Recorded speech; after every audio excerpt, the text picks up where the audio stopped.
Octavia was a tall young woman with dark skin and brown curly hair. There was seemingly nothing too strange about her, just a small feeling that something was off. She was leading a group of around 6 people into a network of tunnels. These tunnels were essentially just pedestrian routes. Aside from Octavia and myself, the other members of the group I can remember were a guy with brown hair and a beard, a pink-haired girl with fairy wings, and Jenna from the Septimus Heat book series. We entered a part of the tunnels that became engulfed in a blinding light. Jenna ran off through the nearest tunnel while the rest of us were caught in the light, unable to move or see.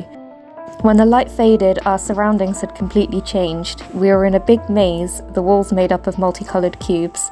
We realized we had been plunged into the infamous impossible game. In order for an impossible game to start, the leader of the game had to bring exactly 6 people with them. When the game started, one random person would be rejected and allowed to leave. This was known as the 6th person.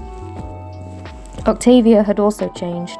She was now even taller and she had 7 arms. Despite being called Octavia.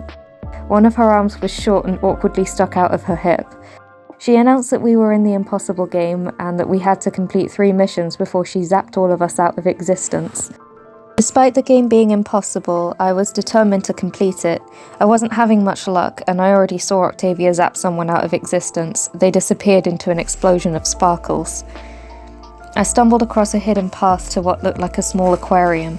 There was a sea captain there by one of the tanks, telling a little boy about the fish that was in it. To me, this was a basic history lesson. One day, the world was flooded and was then saved by a glowing shark. The shark rebuilt the world, then turned into a tiny fish. I completed one of the missions in the aquarium, then returned to the labyrinth.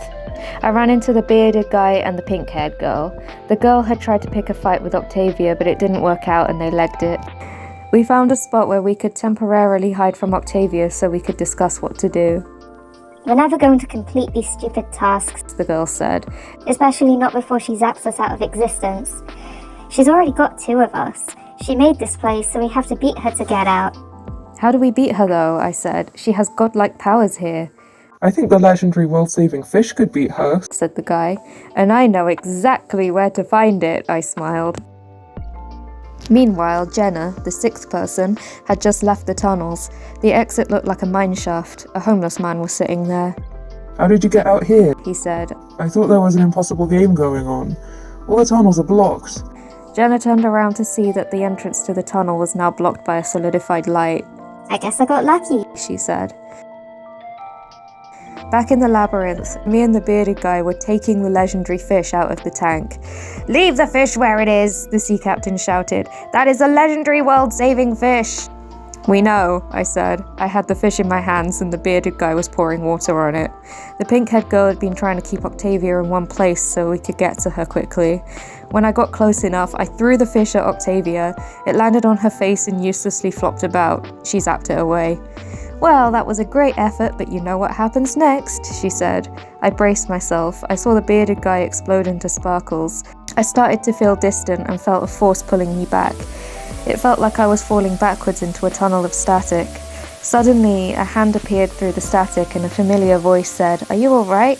Here, let me help you up." I took the hand and was pulled out of the static. As the fuzziness in my head cleared, I noticed I was standing in a small concrete car park behind some shops. "Welcome back," said the one who helped me up. "Wait, you look like Octavia?" I said. "I do. I am. I was," Octavia replied. She looked normal again and was smiling cheerfully. I got no weird vibes from her this time. "But you also don't look like Octavia," I said. "Well, nobody looks exactly like their video game avatars," she laughed. I looked around and saw some of the group members who'd been zapped earlier, including the bearded guy. 2 boys were sitting on some steps. Somehow I recognized them as the sea captain and the little boy, even though they looked completely different. Then a blonde boy with big eyes came over to me, smiling. "You were the fish," I said. "Yep, can you believe it?" he said. "But weren't we all zapped out of existence?" I said. "Yeah, but that was just a video game," Octavia said. "Oh, huh. Maybe I'll play again sometime," I said.